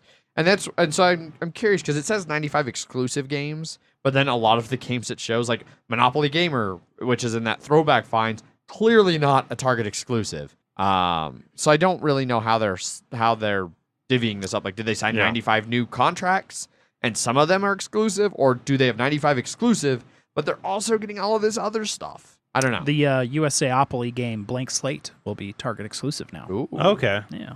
But they also, so they have the throwback finds, Brain Strainers, Family Face Off, which is like old school casual party games like actual Monopoly, Battleship, Sorry, a new Game of Thrones game, The Hand of the King, which actually That's isn't been- that new. That's like 2 years old. We Yeah. played that at Yeah. Gen Con. Yes. I didn't like it very much. Can I just put in a word for cheating sorry? Cheating sorry is one of my favorite experiences where like you just have to try and like as blatantly as possible but without getting caught cheat as much as possible, and that makes sorry so much of a better game. Fair. Like just go How a few so? extra spaces. Oh, just miscounting. Or like, or land on a slide thing when you weren't supposed to, or just nudge your piece over a little bit, or draw an extra card, take your turn when it's not your turn.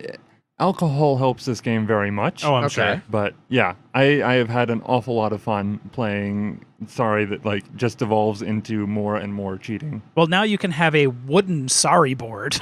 Oh, that makes it so much better. Yeah. And the Battleship one is like some kind of super special, sorry. fancy one. Rustic Sorry. Ooh. Rustic versions of Sorry and Battleship, yeah. And then kids games, which they didn't even give an actual title to like the other ones. I'm sorry, just rustic battleship sounds like a bad idea. I assume it's just pegboard. Yeah, no, So I know, no, but like just, Rustic, yeah. Like Yeah. an actual rustic an actual battleship. yes, Oh, yeah. okay. Bespoke. Yeah. Yes. Bespoke Battleship. Oh, we'll be talking about Bespoke later. That's foreshadowing. Yeah. Indeed. So yeah, Target's getting a bunch of fucking board games. Indeed. Next up in news, Fantasy Flight has sort of released more about. I think we talked about this a couple weeks ago. I think vaguely. Their new exploration game. They have named it, and it is Discover Lands Unknown, a unique game of exploration, because apparently every game is different. It's Every Yes. box is so different. just like Keyforge, where that had every deck was a unique deck. Yes. This one is a unique game because there's like a whole bunch of different tile. Like I think it's like 60 different tiles, but it comes with 20. So your Some- 20 will be different than the one that Adrian buys, or so Okay. Um, I'm sorry, I just have to ask. From the way you paused there, I'm not sure if it's like Discover Lands Unknown or Discover Lands Discover- The Unknown. latter. yeah, Okay. Discover Lands Unknown. Oh, you've got a picture of it. I Discover didn't have to Lands waste the Unknown. time on. Yep. yeah. Which on the so when they have it written, they do Discover Lands Unknown. On the board Right. game, it's just Discover with bold and then like Lands Unknown. Well, that's as a it's subtitle. underneath. Yeah, so it's a subtitle. But it so. also could just be a sentence: Discover Lands Unknown. Yes. Fantasy Flight has decided to algorithmically release board games now. Procedurally generate. Yes. There was an AMA with the guy that did Keyforge, Mhm. and apparently every unique deck also has a unique name. The character has a unique name. Yes. Their favorite so far is King Potato. Nice. Yeah. So one of the reasons, apparently, Richard Garfield wanted to do that. Like he'd been working on it for 10 plus years, but the actual technology did not exist. Like Of course The math. the printing technology did not exist Oh, for the that printing. until. to randomly make decks, Yes. which is weird. Mm-hmm. That is Especially very the weird. random backs. Yeah. Oh yeah, That's- yeah. It's unique backs and stuff too. So That's crazy. well, for Keyforge. Yeah. Oh really? So Yes. you can't trade cards between Yeah. decks. Yeah. yeah. No shit. Yeah. Yeah, Yeah. that's the whole Yeah. thing. Like, if your deck sucks, buy a new deck. Yeah. Yeah. That both is It's- interesting and shitty. I think it's shitty from a competitive standpoint, Right. but Yes. for a casual, that sounds cool. And But- also, just for technology-wise, holy Yes. shit. I know, yeah. Well, because I'm assuming at this point it means they're not truly random. They have like some way to build decks that are To an extent, yes. ostensibly functional decks. You're not going to get like one that's just all power, like buy Right. cards, like all But you one might- money. I mean, That's kind of what they have said. Like, Really? hey, you're going to have keywords that are like, play this type, and your deck doesn't have any of that type. Guess you just I hope your deck's good enough not to care about those cards. Hope you have another $10. The generic mechanic is like there's a lot of discard powers in the game, and you're using those useless cards to fund your Yeah. discarding, I guess. Interesting. Yeah. So they become like a money card. yes. Yeah. Yeah. Okay. Anyway, another random game coming from Fantasy Flight. Yes. This one actually sounds fucking awesome though. Discover Lands Unknown. I was looking through it, and mechanics and common components like meeples will be the same in every copy. Vast majority of cards, tiles, and tokens will be randomized, selected from a pool, and so they will all play out very different. So unique games aren't like legacy games, which apparently that's their thing they're calling them now, like capitalized unique games. Oh. Aren't like capital legacy games. Somebody described it as like sort of the next evolution of legacy games, because legacy is all about building a regular game to a unique version of a game. And This they're like, just starts. yeah, it cuts out the middleman. It Yeah. just starts out unique. Yeah. Which could be really interesting because if they really are unique on a large enough scale, you don't necessarily have to worry about spoilers anymore. Right. You can just tell like we on the podcast can talk about our experience playing this game and what we've had happen, relatively certain that no one else is There's going no to be spoiled campaign. by that. Yeah. The concern is like if they're using a pool of cards, like maybe we came up with this adventure card and when we resolved it this way, this happened, and then somebody else has that same setup as part of theirs that they come across at some point. Yeah. I don't know. Some people say it has a Seventh Continent vibe to it. Oh, So, interesting. All Looking right. at the game, I could kind of see that. I do love Seventh Continent. I figured you would. Yeah. Yeah. While some groups will find themselves marooned on a desolate island with mysterious creatures roaming the night, others may be trapped in the mountains just trying to stay warm enough to survive. So, like, each game could be, like, distinctly unique. They say Yeah. even like components will be in certain copies of the game that others will not have. Yeah. I'm still hoping that their random isn't just true random. That Right. there is I doubt it. that the game's functional. Like, because Yeah. it would suck. This game has a MSRP of $59.99. Like, it would suck to spend Right. $60 on a game and then have it be a shit copy Well, because at least like Keyforge, I think it was $10 a deck, something yeah, like that that. sounds right. Yeah, so that's more reasonable, although it would still suck, but I certainly wouldn't do it for a $60 game. it's also interesting. It's like only a semi-competitive game, where you're trying to survive and go through these things. But it says working together with other players, you can complete objectives quickly. But when water is short and creatures stalk the night, isn't it every survivor for themselves? Every copy of the game comes with multiple scenarios. So, like many of the components found in Discover, you never know what quests you will find in your adventure. And then they have like an example of a card: Genesis, Scenario 1, Stage 1, July 1975. Carefully searching your new campsite, you find a letter pinned to a nearby tree, just waiting for you to find and read it. How much longer can I survive in the Forsaken Land? I have a plan for escape. Taking my supplies and heading out tomorrow. Emmanuel Dixon. There's someone else here, and he has a plan for escape? The letter is dated only 2 days ago. If you hurry, you may be able to find Dixon and escape with him. After a survivor investigates landmark number 4, advance to stage 2. Which, that card to me sounds a lot like the stuff I saw when I did my one play of Seventh Continent. Yeah. Like, when you do this thing, go do this other thing. Right. But yeah, I don't know. Something about this one sounds more interesting to me than Seventh Continent. I don't know. Seventh Continent just gives you all of the cards. This gives you a subset of the cards that will still work together. Yeah, I don't know. I can't put my finger on why this one seems more interesting to me than Seventh Continent ever did. Different characters and things. They show 3 of them that have different abilities and different. Possibly a more defined Things. end than Seventh Continent has. I think so. You just play Seventh Continent until you feel you're satisfied. Well, it's a little more than that, but Okay. like, you know, the game that Bullshit Paul and Wes and I have going, we've played for maybe 4 or 5 hours, and we have not died yet, but we are like 1/4 of the way to our goal, I think. Okay. So we could totally end it and be fine, but also we could keep playing. All right. But yeah, that's Discover Lands Unknown. I think it sounds pretty cool. I'm Mhm. looking forward to more information and hopefully maybe playing. Yeah. Because that's what I need is another legacy-esque campaign But it's not campaign. game. I think it's campaign. It has game. scenarios in it, 5 Oh, all right, scenarios. all right. So We will see. Indeed. Next up on news is the Spiel 2018 preview is now up on Board Game Geek. So all those games that they're going to be they're releasing in their European city of Germany. yep, that all tracks. You can now go and look at the BGG lists and thumb them to be like, hey, I want to see that game at Spiel, but I can't be there. I mean, a lot of people are going to be there, just not us. Yeah. Like one of the first games on the list, 1918 Death on the Rails, which sounds like it's going to be a train game, but it's described as action point allowance hex encounter war game set in World War One. All right. So not quite a train game. The hottest one is that one that you... Tale of the Northlands, No. Sagas of Noggin the Nog. That's the Teotihuacan or whatever. Oh, yeah. Okay. Andrew, how do you say that? Teotihuacan. There we go. Obviously, Jesus Christ. So Tenochtitlan is the capital of the Aztecs. I've heard of that before. Teotihuacan is the city that was, I think, like 30 miles away, something like that had already been abandoned and was so old that they didn't know who lived there, so they called it Teotihuacan, City of the Gods. Ah. Interesting. This is a spiritual successor to the first one. You said. Tenochtitlan? Yes, Tenochtitlan. The same designer and everything. That was the one that used the gears. That's Zolkin. Zolkin. Yeah, I Oh, don't yeah, know why. okay. Yeah, it was Zol- I was but like, it- that but- did I not didn't sound think right. there was a game called but it's Tenochtitlan. Zolkin, the Mayan calendar. Yes. But it's a spiritual successor from a game perspective. It's and I think it actually might be heavier than Tzolk'in, which is kind of a medium heavy worker Right. placement game because you got to really anticipate the way the gears are going to move as you do your workers.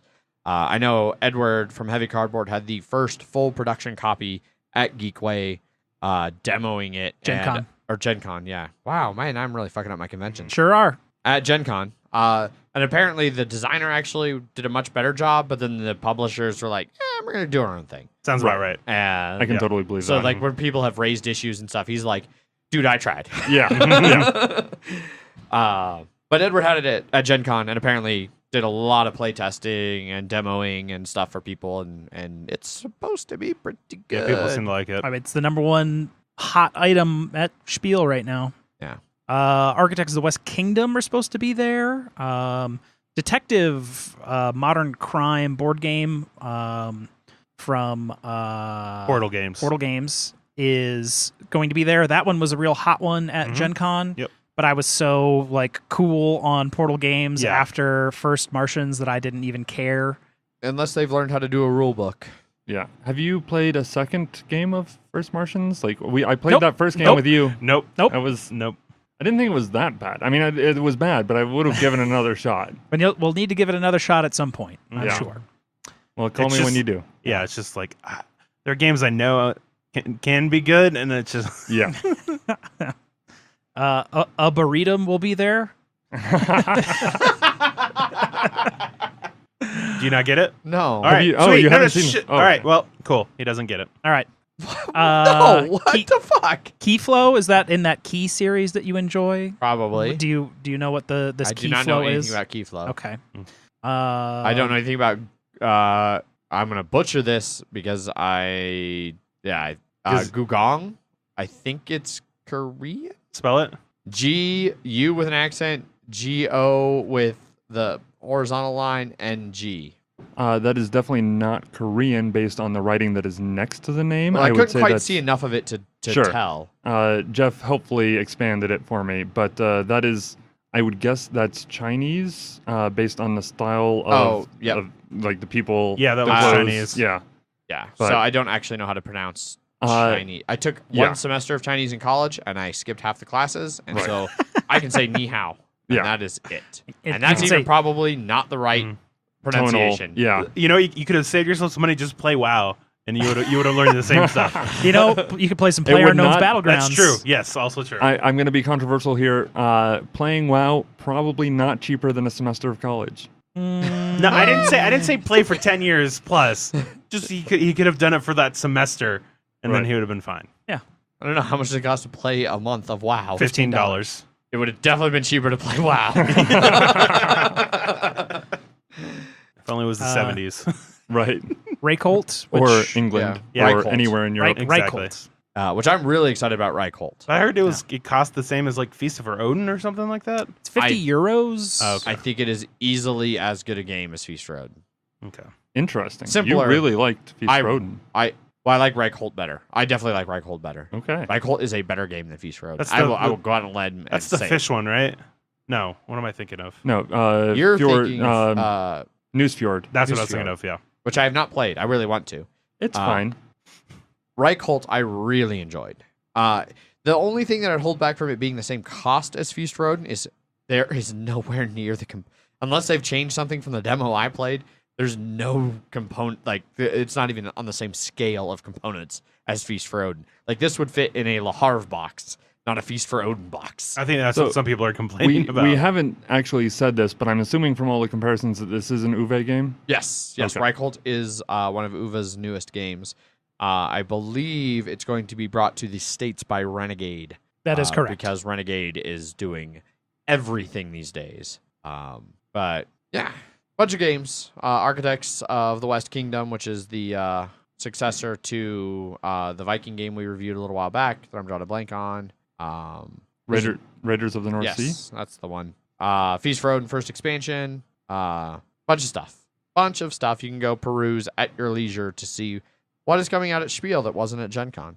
All the fancy heavy games. Yes. Yeah, the good games. It looks like Reiko will be $60 MSRP. Yeah, 50 euros. Yeah. Which is like 60. 100 for Feast for Odin. Yeah. Yeah. So it's not Feast for Odin Okay. cost. All right. But yeah, that wraps up news. And that Go brings on. us to Kickstarters. Indeed. First up on Kickstarters this week is One Night Ultimate Supervillains. Shocker, very well funded. $75,000 of its $5,000 goal. Over 1,100 backers. 2 weeks left to go. You can pledge this one for $25, and they probably have that insane it's $400, and you can get every One Night Ultimate everything if you don't already own. Yeah, if anything. you missed out on all of the games before this. You can pay $400 and get everything. Can you get a full week yet? One night of this, one night of that. I think you might be up to like a fortnight. Okay. Yeah. So Supervillains is supposed to be a very accessible starting point to the One Night series. So it's very distilled down. Everybody's divided. I think we saw a couple cards and stuff of this at Gen Con, but they were demoing something else at the time, so I wasn't able to get a close look at it. But everybody's heroes are villains, and just like in Werewolf or whatever, you're trying to figure out who the villains are, and they're not telling the truth, and the heroes ostensibly are. This has a much different art style than I'm familiar with the One Night Ultimate stuff. Yeah, Yes. it's much more like Cartoon Network, yes. like Dexter's Lab is the first thing that comes to mind. Yes, very much Dexter's Lab. And it 16 new characters plus unlocked stretch goals that can be combined with other games or just played as its own game. But yeah, it definitely it's a One Night Ultimate game just with a slightly different theme and apparently a lighter rule set because it's supposed to be a good intro to the series. So, 14 games in, they'll decide to do an intro. yes, exactly. Isn't this already a distilled down version of like Werewolf and Mafia and all of those? Did it need to be distilled down more? Apparently. Okay. $75,000 can't be wrong. Exactly. The fact it exists and is doing so well. Funded in 20 minutes, they say. You know what really knocked him over the edge? All the pins that they have for this. Oh, that's what I need in my board games. Like every hero and villain in this has like a pin you can get for it. And I'm assuming these are not licensed heroes and villains. No, they are very much their own unique. Yeah, I mean, there's definitely, you can see some, shall we say, influences. Imagine Like the Sponge, which is a human that looks, I feel like, very SpongeBob-y. I mean, there's Roll Retriever is definitely a dog who's just dressed as Doctor Strange. yes. Yeah. Ricochet Rhino. Sorry, not Rhinoceros. Yeah. Rhino another- Hero Super Battle. Yeah, I was going to ask if you Exactly. can cross him over. Roll Retriever, who looks very much like Wonder Dog. Underdog, Underdog, yes. Yeah. but he is dressed as Doctor Strange. Yes. He actually has the gray streak in Yes, his he hair, does. exactly like Doctor Strange. Indeed, he does. Can you use him? Can you use those the minis, the D&D dogs that you had talked about a couple weeks ago? If for this? only, Yeah. if only they had some superhero based ones. Right. Well, wizard. Yeah. Yeah. I don't see a wizard hat on this guy, unfortunately. But yeah, it's another one night game. Yep. With a very Cartoon Network theme. If that appeals to you, go Art- check it out. I like the art. I'm super meh. Super Meh? Is that one of the heroes? Super Indeed, meh. it should be. It's Super meh is the slightly less powerful version of yet another innocent bystander. Jeff, did you say how the $400 one also comes with Werewolf Legacy too? Yeah, it is literally all of I their know, games. but I didn't know that it included that one as well. Yeah, it's because they have another one that's like their 2018 collection, Mhm. which is Werewolf Legacy, and the Yep. other werewolf game they released. So they actually have a 1 week Ultimate Werewolf too. That's right. Yeah. Yes. That's how you get up to a fortnight. Yeah. Both the 400 and 200 also come with a bunch of sleeves. Actually, the 100 also comes with sleeves. There's a lot of sleeves. The $50 comes with sleeves too.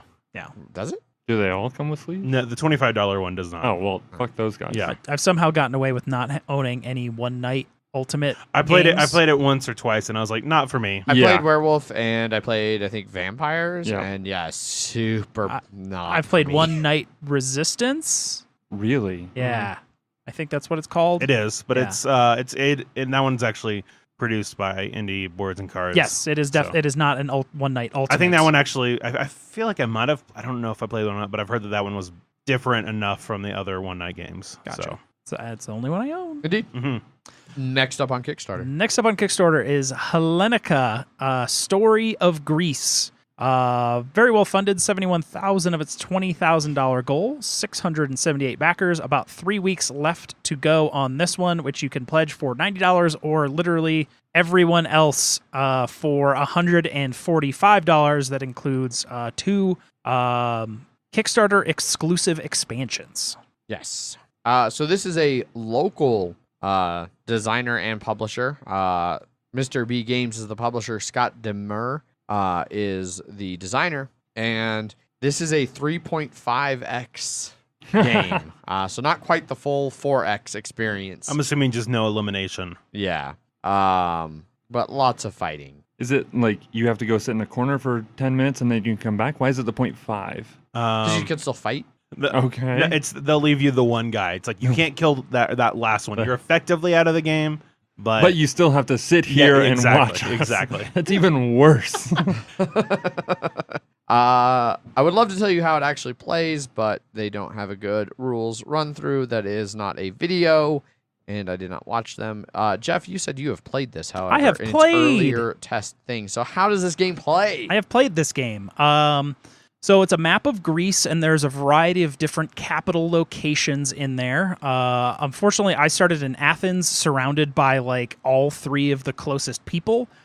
So I immediately fled to the sea, and then there is an AI control in there, kind of like an automa that we were playing with, that then kind of ran me over, which he said was unfortunate because this is dice-based combat, or at least it was dice-based combat back when I played. And depending on your what type of units you have, because you have your hoplites, cavalry, and then you have heroes. And depending on how many you have and whether they're elite or not, depends on how many dice you can roll for it. Also, if you are in like a defended city, you can roll a different die. They were really cool prototype dice. They were kind of like plastic, like clipped together, where you would put like little chits in there and kind of enclose them. I thought that was cool. Now there is minis for pretty much everything. When we were playing, they were just sort of like little chits for everything. They also have really cool buildings. Each area on the map is kind of blocked off, and they will have certain amount of cities, spaces in those areas to where you can build a certain amount of buildings. All of the buildings are 3D printed and have like a little spot where you can put your cube on them. They require a variety of different materials and such to build, hence the resources and exploration and things like that. Looks like this all has the full custom dice for everything. I haven't seen the full actual finished one with my own two eyes, but you're just sort of going through with a variety of event cards and things like that until the gods get so pissed off that the game ends, basically. There's like monsters and things like that, so it's a little more the Odyssey than it is. This is Greece, because all of the different gods that are in this deck will be doing a variety of different shitty things to you during the turn. And you don't really want to ignore them, even though like a Cyclops or Medusa is out there. You want to go and try and kill it with like a hero because you can get additional power cards and things like that. I got really, really stomped in the game is what happened. And then, it's an area, it's a 4X game. Yeah. With a lot of ocean control kind of stuff. Okay. Because it's Greece and it's water. Of course. Yes, the World Events is the deck that will totally screw you over if you don't pay attention to it. And as the game goes on, you will add other cards and stuff into there. From what I remember in the prototype version that I played. Gotcha. I guess they're going to have there's going to be like a pre-made map as the regular version. It's just like, here's a map of Greece and all the cities. I think one of the stretch goals is that you can flip the board over and now there's tiles, and kind of like Twilight Imperium, you can sort of build the map from like east to west. Huh. Yeah. Interesting. Yeah. I have 2 real complaints and then 1 not real complaint.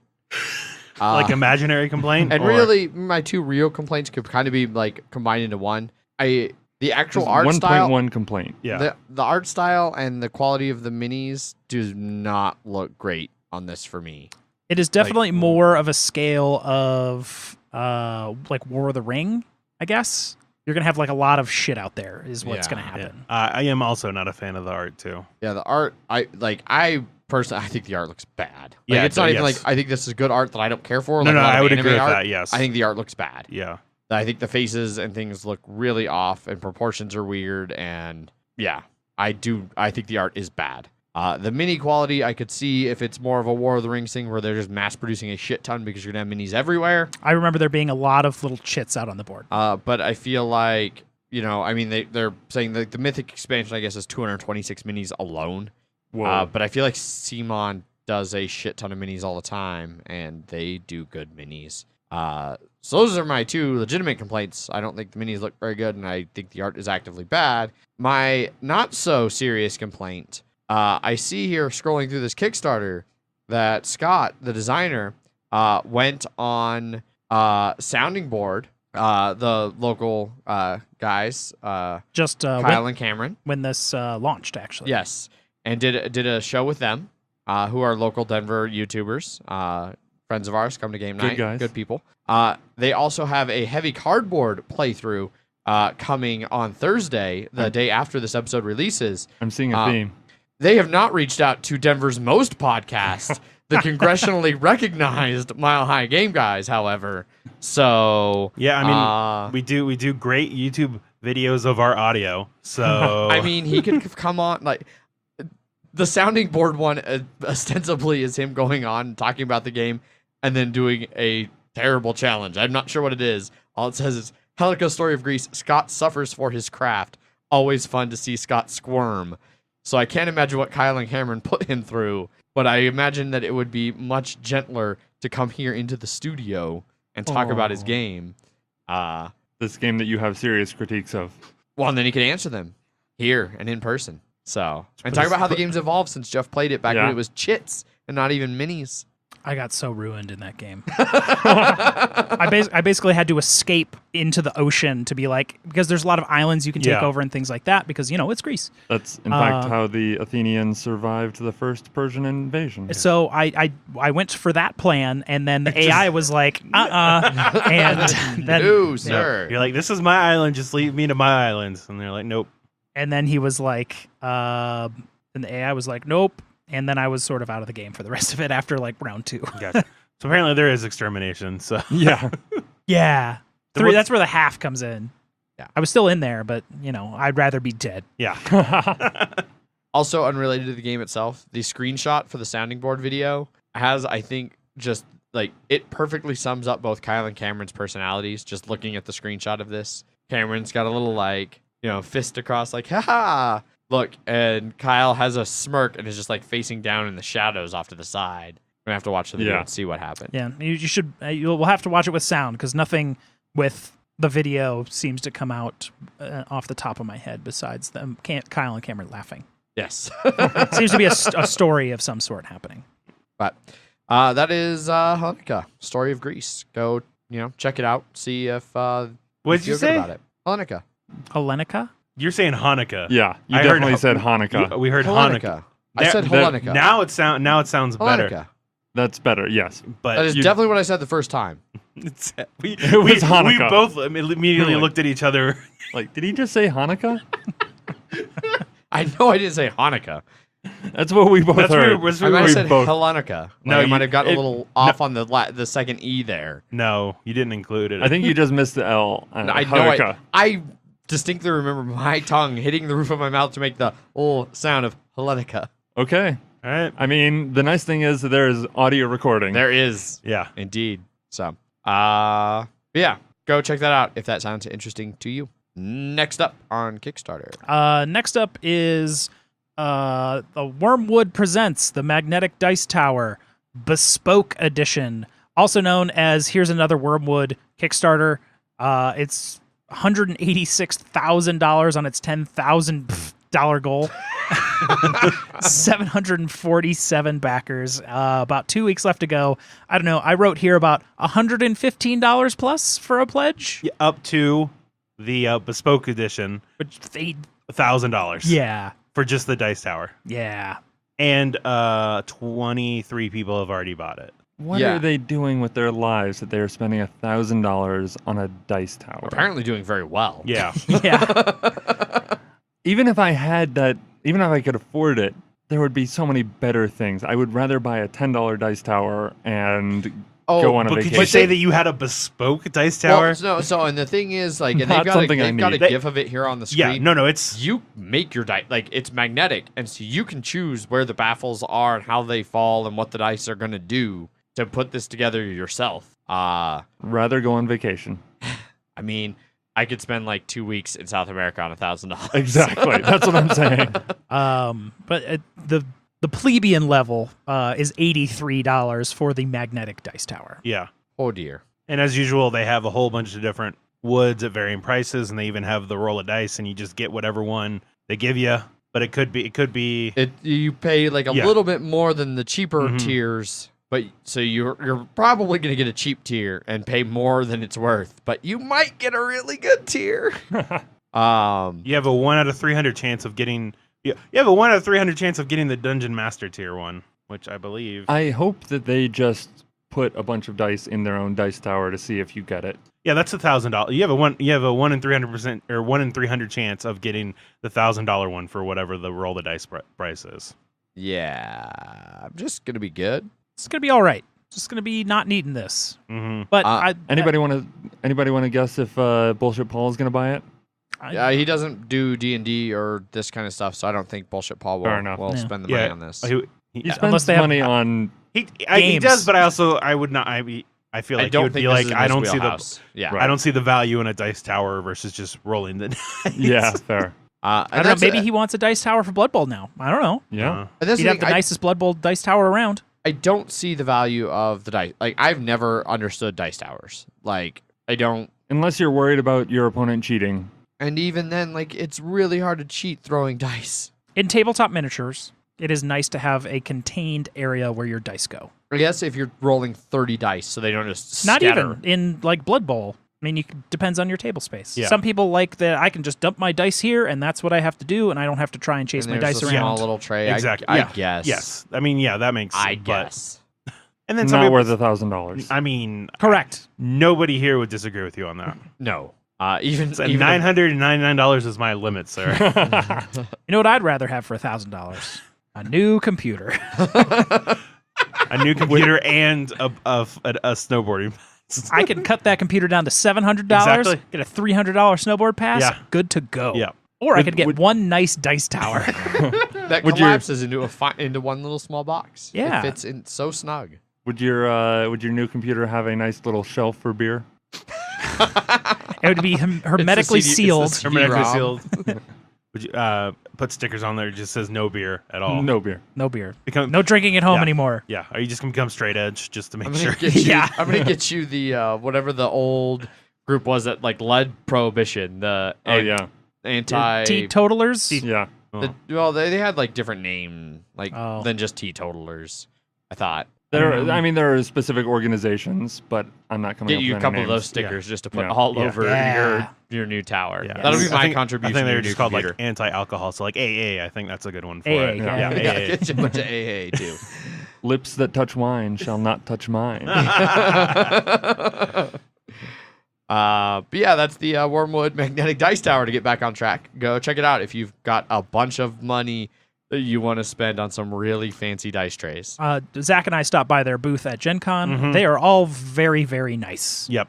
Oh yeah, all of their things are excellent quality, and the people themselves, in my limited experience with them, have been pretty awesome people. So yeah, that's the thing. Go check it out. Last up on Kickstarter, real quick, Hyground 3D printable tabletop gaming terrain.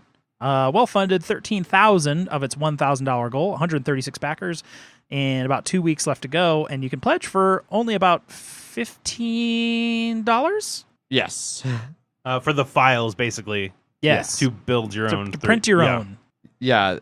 The About $100 for like the actual To printed actually- stuff Mhm. to get the printed Yeah. stuff. But this stuff looks like HeroScape, Yes, and they even have HeroScape stuff in it with it. it. I mean, like when I first saw it, I like the top picture is like, oh, that's HeroScape. Yes, 100%. I've played that with Zach. That's HeroScape.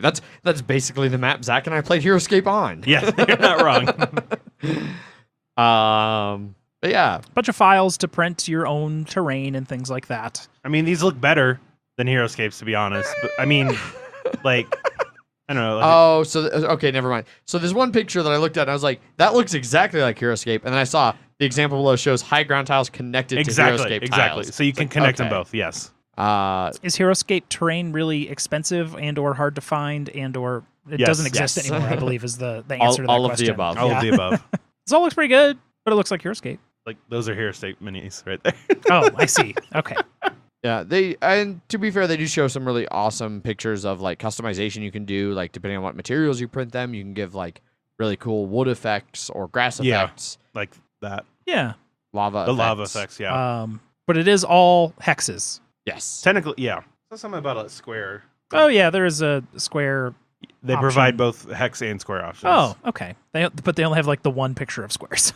yes. Correct. So, kind of interesting, more random stuff, not super exactly board game related, that you can maybe go spend your money on. We mostly wanted to point out that it looks exactly like HeroScape. Yes. That wraps up news and Kickstarter, I believe. Indeed, it does. Which brings us on to Jeff's favorite section of the entire show, the listener feedback section, starting with emails, which is going to be fun for this week. Did you get any emails, Jeff? We got one email Oh, really? Who was that from? from you Oh, like a week Wow. ago. well, if you'd recorded in the last week, you would have read it already. It's true. We I did. mean, we recorded a lot in the last week. but we decided not to throw it on one of the Gen Con recap episodes. Yes. Lame. Emails at milehighgameguys.com if you would like to send us an email. This email comes from Andrew, the person sitting at the table. Hi. I mean, do we want to throw a wrench into things and have Andrew read the email? No, the whole No, point. no, I want Okay. Jeff to read the whole this. point is Okay. words that Jeff will have trouble pronouncing. Okay. That is the major theme of most of my emails Yeah. nowadays. That's the most major theme of most people's emails. Yes. This title is titled Saurai. Saurai. I was thinking Sauron for a second. Yeah. Right out It's the multiple gate. Sauron. Sauruses, Saurai, and your other mistakes. And all your other mistakes. And all your other mistakes. There's a mistake. Jeff is Yeah, there's a mistake right there. That's at least mistake number 5. Yeah. Andrew's going to have to send a follow-up email to this email He's just typing away on his phone right now. like, as we do this. He says, I don't know if Ant is wrong about the Blood Bowl plural of Saurus, or if Blood Bowl is wrong, but either way, it's wrong. The only way Saurus would become Saurai is if it was a word that came from Latin. But it's actually from Greek, where the plural word of Saurai, What? The plural would be. Plural would be Saurai. I don't know how to... Soroi. Roy. Imagine there's a Y there. Yes. Or you could just admit that we speak English and that Sauruses, either way, is fine, but Saurai is not. Similarly, there are 3 plurals of octopus. Octopuses, octopodes, and octopi. Octopi is the one that makes the least amount of sense because it's not a Latin word, and but it's been the right answer for so long that it gets grandfathered in, and now all 3 can be considered correct. So why can't we do that for Saurus and Saurai? Because Saurai has not been the, like, everybody knows that this is actually the correct. It's like, duh, clearly Saurai. Yeah. Now's the chance for fucking Jeff and Ant to lead the lead the crusade. I would Yes. gladly jump on board just to fuck with English etymology even more. It doesn't need your help. I know, right? But it was so perfect before. Octopodes? Is that Yeah. something anyone has heard of before? I think he has heard of it. Yeah. It is. If you actually want to use the correct Greek pluralization of octopus, it would be octopodes. Okay. I just have not heard that. Yeah. Now you have. You continue. Yes. So very much. Since you asked about the origins of hullabaloo, since you asked about the origins of hullabaloo, it's only a few hundred years old. It's probably a mispronunciation of hello, hello. Hello is just a shout to get someone's attention and is where we get hello from. Holo, Hollo. Also, you might want to know that Carthago is the Latin name for Carthage, not the Carthaginian name. The Carthaginians called the city Carthadasht. Is that close? Yeah. Very right. good. Very good. Our new city in Phoenician. It's a new city. Yeah. Yeah. I mean, that's what Naples is, Neapoli. Nice. Is new city. Because they were originally a Phoenician colony and they spoke Phoenician. That's why the Roman wars against Carthage are called the Punic Wars. The Romans sucked at pronouncing foreign words, so Phoenician, like Americans. so Phoenician became Punic, and Carthadasht became Carthago. But the howler of the week last week was 2 weeks ago was Adrian's pronunciation of the Scottish Hebrides archipelago as Hebrides instead of Hebrides. I hope you enjoyed that, Andrew. Yeah, I'm sorry, I'm not up to brush on my Scottish pronunciations. Your Scottish archipelagos. Yes. There's a lot of those islands there. Yeah. I didn't know there would be an archipelago in Scotland. Yeah. I never really thought about it, but there's a bunch of those. At least 2, maybe 3, I think. Yeah, But the Hebrides are the big one, I believe. gotcha. Hebrides. Now that Hebrides. I know, Yeah. I will still probably say it wrong. At least once more. Yeah. And then Because I I'll won't hit you. quite realize. It'll almost be one where I'll say, like, oh, yeah, the island of Hebrides. I'll be like, wait, nope, I learned this. It's Hebrides. Andrew made fun of me once. I was soundly mocked by the hater himself. Yes. Emails at milehighgameguys.com if you would like to send us an email. Indeed. Zach, were there any BGG follow-ups to any of our Gen Con, pre-con, or post-con, or during-con coverage? Technically, yes, from our interview of Jamie Stegmeyer. Yes. Yep.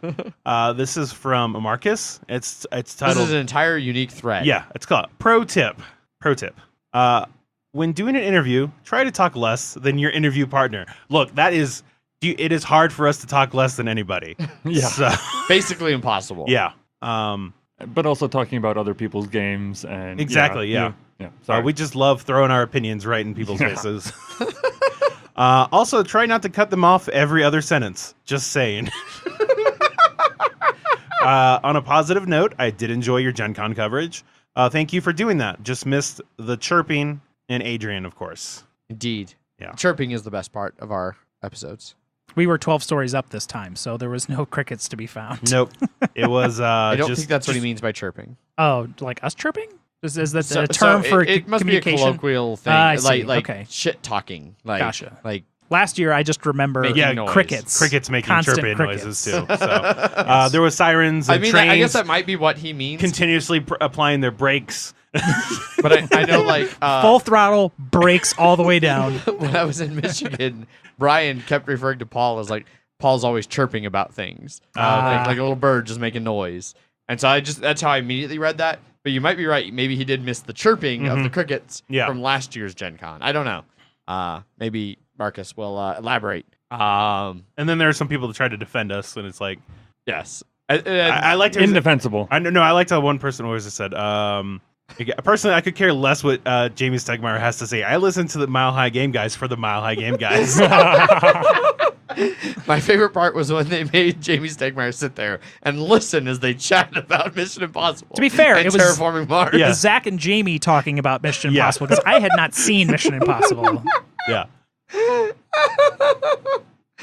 I do really appreciate it.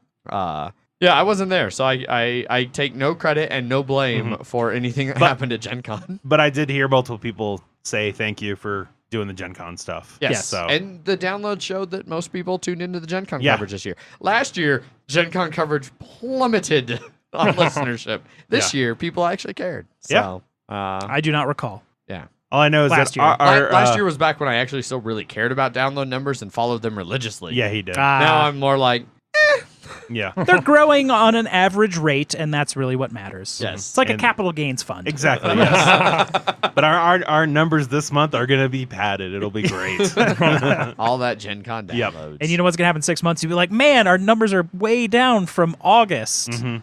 And then we're going to be like, because we released another like 4 fucking episodes. Yes. So much content. And to wrap up listener feedback, we have one comment over on YouTube that is not Paulo. Paulo's corner has been broken. It's been breached. It's been breached. Paulo, Now it's just a man fucking to corner. battlements. Christopher writes, I listened to most of your episodes. From what I listened to, it's pretty good. Good. Thanks for mentioning Borderlands 2. I decided to give it another whirl, and yup, still great. Keep up the good/satisfactory work. So, Keeping that B- average. Yeah. A passing grade's a passing grade. Indeed. Also, it means we continue. I like that what he took out of this board game podcast was a video game recommendation. That he a video game that he already knew that he had liked. That he was like, I want to try that again. Oh, it's still good. Okay. oh, that's That's the service. that's the insight that we bring. Yeah, that's I the mean, service. You need to go back every few years and just like, was that game actually good? Yes, it was. That is it for listener feedback. If you would like to get a hold of us, you can always send us emails. Emails at milehighgameguys.com. You can find us on Facebook and Instagram /MileHighGameGuys. We are also active on Twitter, where I tweet under @MHGameGuys. I am Zach_MHGG. I am Jeff_MHGG. Andrew, I can't remember. Do you have a Twitter? I follow the rule, never tweet. Just don't do it. That's probably a good rule to live by. Yes, it is. That is wise. Especially if you ever want to make movies for Disney. Rough. Relevant. You can also jump over to Board Game Geek, where we have a guild number 2731, where you can feel free to make threads criticizing our interview etiquette Or anything. our regular content. And yeah, plenty of ways to get in touch with us. I feel like I'm forgetting one, but I don't know what it is. I do want to give a huge shout out to our patrons over on patreon.com /MileHighGameGuys if you want to support us. No new patrons this time, but considering that I used a decent amount of Patreon funds to help build the new studio and get it ready to actually do sound, I really appreciate that. Yes. I mean, I feel we also appreciate Yes. it. It does not suck to be in this podcast room. The studio does sound now. Yeah. Yes. So It doesn't do air, though, apparently. no No. that There is a vent in the ceiling. Yes. Through all the asbestos, I can only assume that's up there. Okay, just get air conditioning then. And that is I unfortunately cannot justify using podcast money to pay for my. No, I'm to definitely pay not for saying my- that. To my air conditioning. Take out a second mortgage. Week 2. We are not going to take out a second mortgage, but we are going to have AC people come out. In the meantime, I will look into getting a fan installed, but that probably won't happen for a couple weeks. So there will be portable AC noise in the background. I am sorry, listeners, for having to put up with that. But no, I did want to thank all the supporters because that was very nice to have that money to pay for like carpeting and padding and which I installed myself. Very nicely done. Yeah, so that it absorbs a lot of sound. The difference just putting it, because that was the first thing I did was put in the carpet. It was like substantial. Yeah. And then I filled can in all my imagine. trinkets and the paintings, and that was substantial. And then today I did the foam, and that was like the final touch, where it's like, it's nice. So, huge thanks to everybody who's supported us and helps fund moving the studio and making it better. You're welcome. Yes. Thank you, Andrew. Yeah, that starts to bring the episode to a close. As always, our Wednesday episodes are sponsored by Gray Fox Games. Go check out their latest game, City of Gears. It's about to be fully released here, kickstarted earlier this year. Jeff, I believe you got to check it out a little bit at Gen Con. Also, Zach. Also, Zach. Yes. Zach was there too. Yeah. And they had a production copy. Yes. So It was- we sort of cruised by, and it had kind of the little prototype thing in there, but it was the full-ass production. When we played. Yes. And it's nice pieces. Very It's much nice. so. Yeah. Nice game. Yeah. It's very interactive. Yeah. Very interactive. You have robots Mhm. and your rolling dice for movement and zapping, which is movement, but also injuring people, and moving robots back to their area, flipping tiles, drawing out of a huge bag of gears that have a bunch of unique, crazy, broken powers. Putting those gears out. I'm pretty sure you're not going to like the game. Oh yeah, you're probably not going to like the game at all. I'm interested. Yes. You can put them on your board for powers, or you can put them out into the city to make your path to the different building tiles. And it is area control, so those gears around your city tiles will let you have various control over those areas and activate special powers that are on them. And you can also break other people's gears. Yes. So severing, you could be like, and you don't have a connection to your home thing now. You have to rebuild that before. Don't let that happen. Yeah. Can you put down gears that like stop their gears from working? No, they don't actually use gears in the way that gears actually work. Oh, Yeah. They are just tokens that you have gear-shaped holes in between the different tiles to kind of make your bridge over into new areas. They didn't have the big Juggernaut mech thing that was No. from the Kickstarter there. No idea what that is, but it looked cool from that video I saw. Yeah. Um, And it seemed like it could play in like the time that they have allotted for it. Yeah, because you play until all 9 tiles have flipped over, then you put 4 white gears in the gear bag. When 3 of the 4 have been drawn, finish out the round and end the game. Yeah. Score up points. Well, you don't finish the round. Oh, you don't finish. It immediately ends. Immediately. So it has a ends. very variable game length. Yes. So Well, if that sounds awesome to you, yeah. or if you got to try it at Gen Con and want to buy it, it is available for pre-order over on grayfoxgames.com, including the Juggernaut pre-order for $12. Yeah. So jump over to grayfoxgames.com and check that out. Yeah. And Jeff, do you have a prepared statement for us? I do. Gray Fox Games, quality games, cleverly crafted. Also, if you won't be a prisoner to fate, then go fulfill your destiny. Indeed. Wise But advice for life. wiser Fulfill your words have destiny. never been spoken. Indeed. I'm no. Andrew looks like his brain is just melting. If you Just won't be a prisoner of fate, fulfill your destiny. Yeah. That's Go out and exactly. make your own destiny. Make your own. Do your own thing. Don't just let fate decide. It's still your destiny. I think they misunderstand what fate is. That is possible. You just don't get it. They're playing 4D chess with me right now. Indeed. But yeah, thanks everybody for tuning in. Be sure to listen in on Friday when we have our review of 3 different roll and writes / 1 flip and fill. It's in the family of roll and writes. So Indeed. You're rolling the card over. Yes. It's in the right family. Yeah, exactly. But we'll be covering Ganj von Clever. I think it's Gansh von Clever. Much better pronunciation. Figures the guy who speaks Dutch also can pronounce German words pretty A little closely. bit. And also, I could totally believe that was also as badly butchered. I could be wrong, but... That Roll to the Top and Welcome To will be reviewed on Friday in our first little roll and write comparison episode. So tune in for that. As always, I've been your host, Adrian. I am still Zach. And I'm future computer engineer Jeff. And thanks for joining us, Andrew. No problem. Bye. Bye. Bye.